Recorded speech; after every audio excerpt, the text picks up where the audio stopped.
ran out. You got an extra Another 5. Okay.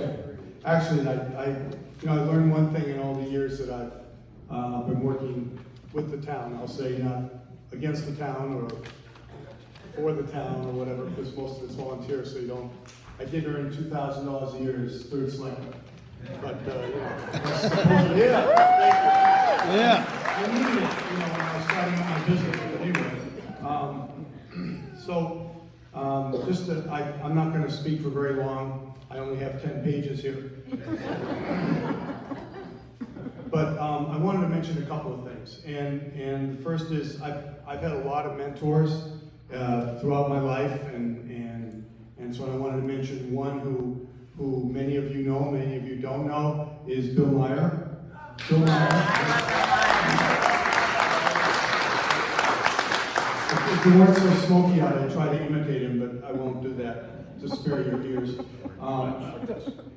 Bill never had an organization or a project or anything else that he didn't try to get me involved in, and also everybody else that he knew, including going down to the beach and asking pure strangers to join things.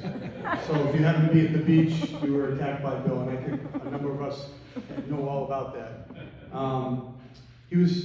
He was excited to get me involved in Rotary, and he also was extremely happy to get me involved in the RTM, because after all, I was in District 3, and he was in District 3.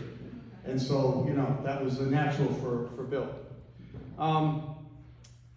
I think a couple of things, and Bill was very eloquent and so on. I'm not that eloquent, but I'll be short, so that's a balance.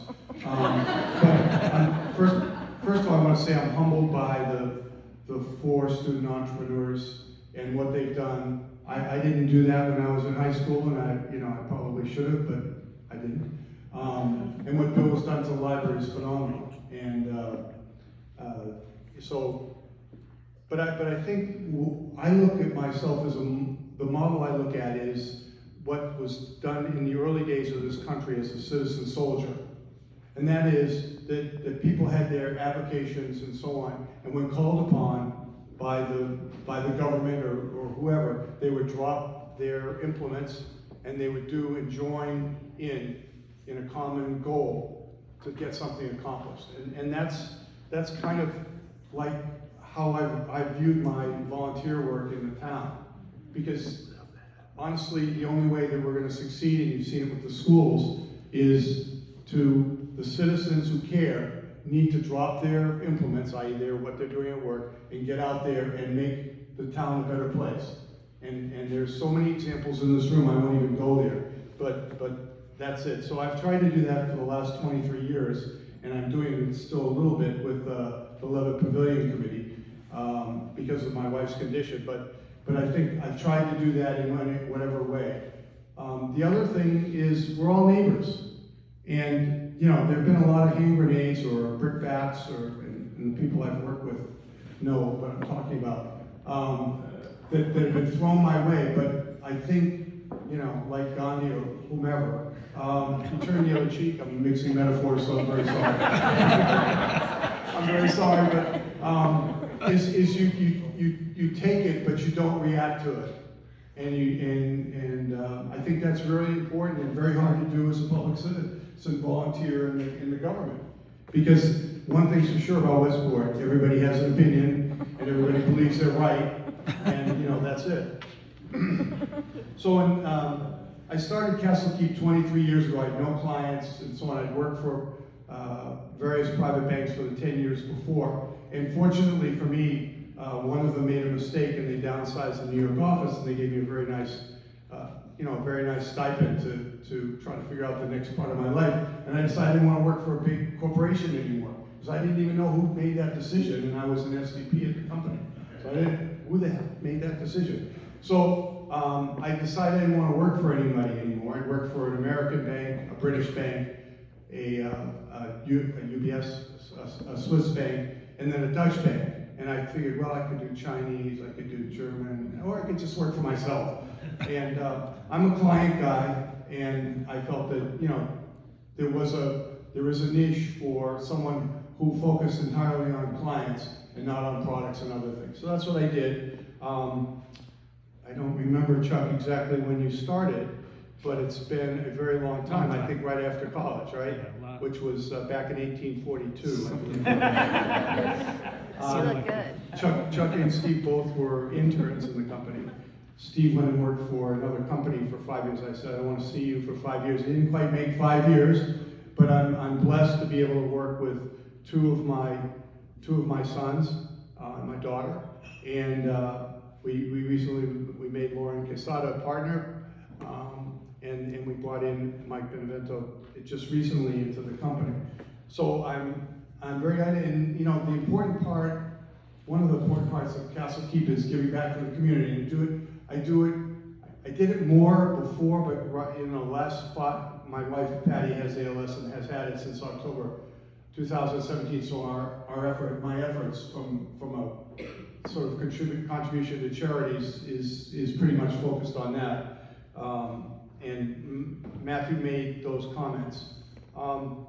Another comment I'd just like to make: we've been a strong supporter of the Chamber for all those 23 years.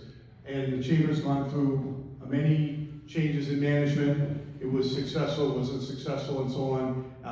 I think Matthew's done a phenomenal job since he's been the executive director, and the board has been very supportive of those efforts. I think it's an integral part of the community. You have to have the best business interests of the community well represented in government, because you can't have a good tax rate, you can't have a vibrant community if you have a dead business community. And so, lastly, I'd like to thank the people that I've worked with, several of whom are here, so I must not have offended them so much. They're still talking to me. That's good. We've shared a lot of very difficult times and also some very humorous times. I'd rather remember the humorous times rather than the others. I have a bunch of friends here who I value immensely. I have John, the Bransons here. His picture's on the wall in case you're not sure who he is. He's a good friend. They call him the Rev. He was also president of Rotary, as I was. And I'd like to thank my family especially. It's a blessing, and please close your ears. It's a blessing to work with your sons and daughter. It's a pure blessing every day. I get to see my kids because given my situation, I may not have seen them very much. So I really appreciate that. I appreciate the people who work for Castle Keep. It's hard to believe it's been 23 years.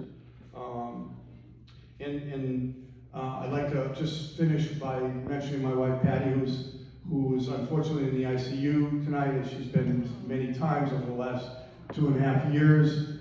She keeps fighting, which is an inspiration to me and my family.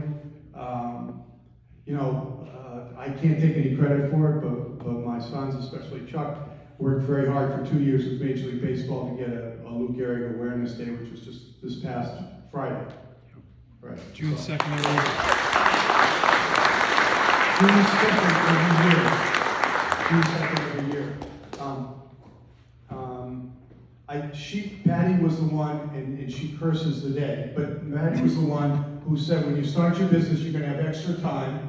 Right. You're going to have extra time, so you need to get involved in the community. So I went to Colliel after a rainstorm when we first arrived here, and there were barrels on the hallways as it was leaking through the ceiling. I went into the classrooms and saw the windows were corroded and drafty, and the doors were likewise. The rooms hadn't been painted in 15 years.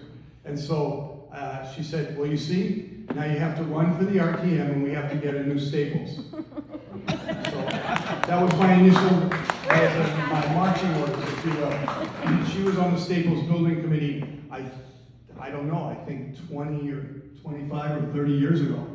That's how long it took.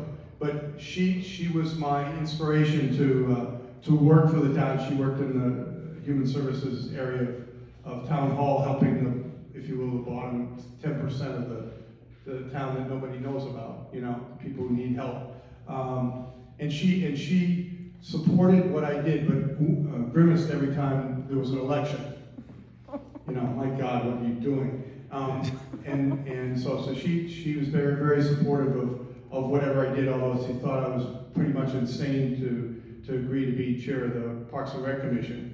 But then I'm certifiable anyway. But so I really appreciate this. I'm humbled by, you know, I don't feel I've done anything near to any of what the other folks have done. I've done what I think is right and what's supportive of the community. Westport's a phenomenal town, but it's only that way because of the volunteers that make it that way.